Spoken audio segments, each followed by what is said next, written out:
22 janvier 2006, Evo Morales Ayma devient à 46 ans le premier président amérindien de l'histoire de la Bolivie, pays alors le plus pauvre d'Amérique du Sud. Un premier mandat marqué par la nationalisation des hydrocarbures et l'approbation par référendum d'une nouvelle constitution censée refonder la Bolivie à partir de ses racines indigènes. Aujourd'hui, nous sommes dignes. Plus jamais nous ne serons mendiants ni humiliés, mes frères. Nous ne sommes plus un État qui fait la quête, comme on nous l'avait laissé. Grâce à l'Assemblée constituante, nous sommes passés d'un État colonial mendiant à un État plurinational digne. Voilà notre combat.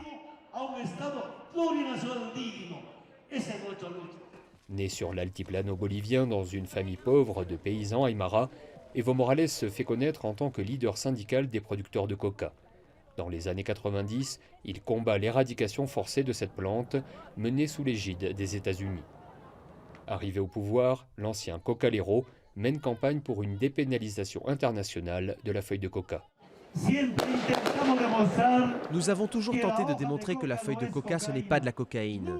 Il n'y aura jamais zéro coca, mais par ailleurs, pour être responsable envers la vie et l'humanité, il ne peut pas non plus y avoir de culture libre de la coca, car nous sommes conscients qu'une partie de notre coca est déviée vers le marché illégal. Vive la coca, vive notre identité.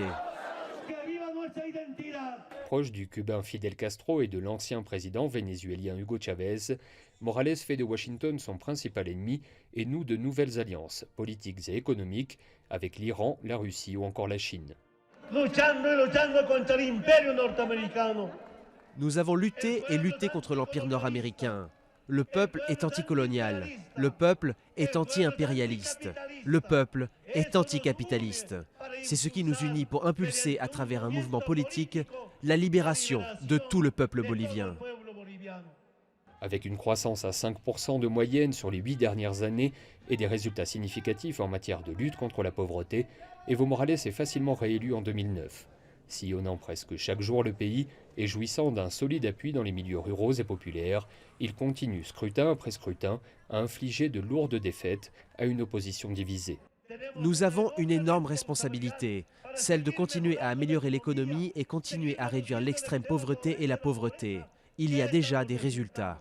Accusé par ses adversaires de chercher à rester indéfiniment au pouvoir, Evo Morales a encore de nombreux défis à surmonter, la lutte contre l'insécurité, le trafic de drogue et la corruption, fléaux qu'il n'a pas réussi à endiguer en presque 9 ans de pouvoir.